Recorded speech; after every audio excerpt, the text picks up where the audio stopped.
Po në Kosovë, presidentja Jahjaga tha se autoritetet duhet bëjnë gjithçka që është e mundur që të mos lejohet stigmatizimi i mëtejshëm i viktimave të përdhunimeve gjatë luftës. Gjatë diskutimeve në Këshillin Kombëtar për të mbijetuarit e dhunës seksuale gjatë luftës, ajo tha se Kosova është pjesë e hartimit të dokumentave ndërkombëtare që synojnë mbledhjen e dëshmive dhe nxjerrjen para drejtësisë të autorëve të përdhunimeve. 15 vjet pas luftës ende nuk dihet numri sakt i grave dhe vajzave që ishin viktime këtyre krimeve dhe sipas autoriteteve frika nga stigmatizimi mund të bëjë që ky numër të mos merret vesh asnjëherë. Nga Prishtina njofton korrespondenti ynë Leonat Shehu. Presidentja e Kosovës Atifete Jahjaga tha sot se autoritetet nuk mund ta ndryshojnë të kaluarën e viktimave të përdhunimeve gjatë luftës, por është i domosdoshëm të jepet fund stigmatizimit të tyre.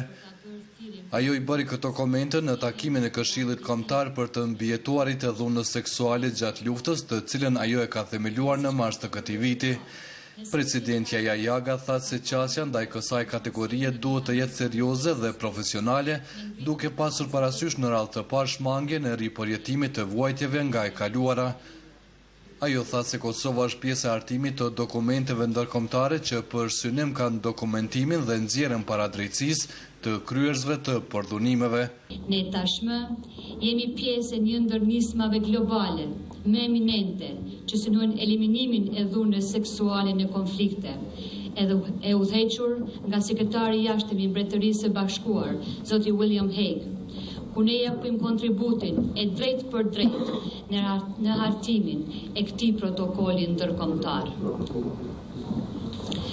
Brenda pak javësh, në samitin global të kësaj nisme që mbahet në Londër, do të mblidhen pjesëmarrës nga të gjitha vendet e botës dhe ne do të ndajmë përvojën tonë, përpjekjet e shoqërisë sonë për të ndihmuar këtë kategori dhe sfidat me të cilat ende vazhdojmë të përballemi për t'i ofruar tyre trajtimin e merituar.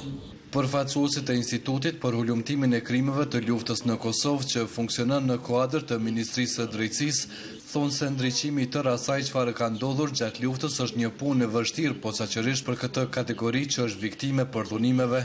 Ismet Saliu nga ky institut tha se numri mbase nuk do të merret vesh asnjëherë. Instituti për Hulumtimet e Krimeve të Luftës deri më tani ka identifikuar 70 lokacione ku janë kryer dhunimet. Por identifikimi të gjitha lokacioneve dhe numri i viktimave të këtij krimi kurrëherë nuk do të dihet saktësisht.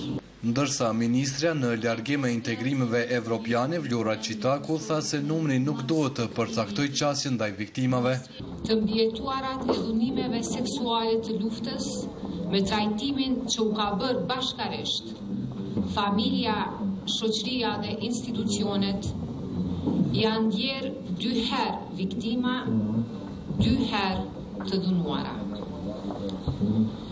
Në fillim mohimi, stigmatizimi dhe heshtja i ka bërë viktimat të ndihen të braktisura dhe të lëna në mëshirën e fatit të tyre tragjik.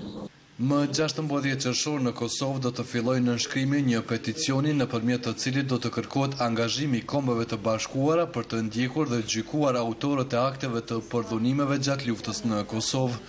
Peticioni synon të nxjerrë sekretarin e përgjithshëm të Kombeve të Bashkuara Ban Ki-moon që të hartojë një raport ndërkombëtar për këtë formë të krimit në Kosovë.